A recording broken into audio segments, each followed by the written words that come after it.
वंदे मातरम यानी एक ऐसी रचना जो भारत की आजादी की लड़ाई का नारा बन गई।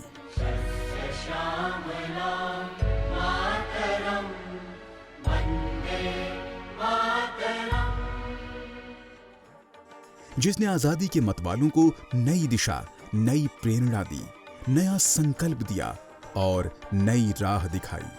जो रचना आजादी के आंदोलन में शामिल होकर और बाद में देश का राष्ट्रगीत बनकर अमर अजर हो गई। उस वंदे मातरम के लेखक थे बंकिम चंद्र चटर्जी। बंगाली भाषा के साहित्य के सम्राट के रूप में जाने जाने वाले बंकिम चंद्र चटर्जी प्रसिद्ध लेखक, कवि और पत्रकार थे। 26 जून 1829 को वर्तमान पश्चिम बंगाल के उत्तर 24 परगना नैहाटी के कंठपुरा गांव में जन्मे बंकिम चंद्र चटर्जी बंगला साहित्य के ऐसे महान साहित्यकार थे जो भारतीय राष्ट्रवाद के शुरुआती समर्थकों में से एक थे और उनकी रचनाएं स्वतंत्रता संग्राम को प्रेरणा देती थी। वर्ष 1857 में ईस्ट इंडिया कंपनी के शासन के खिलाफ एक मजबूत विद्रोह हुआ, लेकिन बंकिम चंद्र चटर्जी ने अपनी पढ़ाई जारी रखी और वर्ष 1859 में बीए की परीक्षा पास की। कलकत्ता के उपराज्यपाल ने उसी साल बंकिम चंद्र चटर्जी को डिप्टी कलेक्टर नियुक्त किया। वह 32 वर्षों तक सरकारी सेवा में कार्यरत रहे और वर्ष 1891 में सेवानिवृत्त हुए। बंकिम चंद्र चटर्जी का महाकाव्य उपन्यास आनंद मठ 1770 से 1820 के बीच चले सन्यासी विद्रोह की पृष्ठभूमि से प्रभावित था।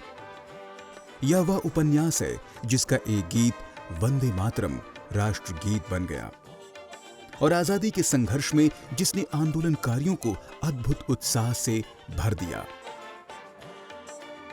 उन्होंने संस्कृत का अध्ययन किया था और वह इस विषय में बहुत रुचि रखते थे, लेकिन बाद में बंगाली भाषा को जनता की भाषा बनाने की जिम्मेदारी ली। हालांकि उनका पहला प्रकाशित काम एक उपन्यास है जो अंग्रेजी में था। बंकिम चंद्र चटर्जी ने 1872 में एक मासिक साहित्यिक पत्रिका बंग दर्शन की भी शुरुआत की, जिसके माध्यम से बंकिम चंद्र चटर्जी को एक बंगाली पहचान और राष्ट्रवाद के उद्भव को प्रभावित करने का श्रेय जाता है। बंकिम चंद्र चाहते थे कि यह पत्रिका शिक्षित और अशिक्षित वर्गों के बीच संचार के माध्यम के रूप में कार्य करे।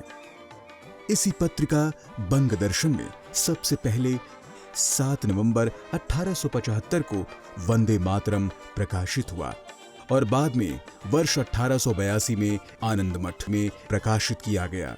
1880 के दशक के अंत में पत्रिका का प्रकाशन बंद कर दिया गया, परंतु वर्ष 1901 में रविंद्रनाथ टैगोर के संपादक बनने के बाद इसे फिर से शुरू किया गया।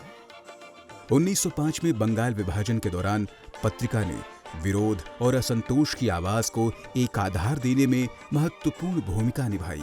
उनके प्रसिद्ध उपन्यासों में Durgesh Nandini, Kapal Kundala, Devi Chaudhurani, Bishabriksha, the poison tree, Chandrashekhar, Rajmohan की पत्नी और कृष्ण कांतरविल शामिल हैं।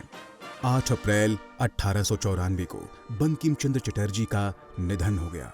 बंकिम चंद्र बंगला साहित्य के ऐसे महान साहित्यकार थे जिन्हें अपने जीवन काल में ही अपार ख्याति मिल गई थी और वह संपूर्ण देश में प्रकाश स्तंभ की तरह समाज को प्रेरणा देने वालों में से एक थे। आनंद मठ उनके साहित्य में उस शिखर पर आज भी खड़ा है जिसे विरले ही छू पाते हैं। बंकिम बाबू ने पहली बार इस उपन्यास में अंग्रेजों को चुनौती देने वाले क्रांतिकारियों के पराक्रम को चित्रित किया और प्रत्येक भारतवासी को बोध कराया कि आजादी उनका सर्वोच्च अधिकार है।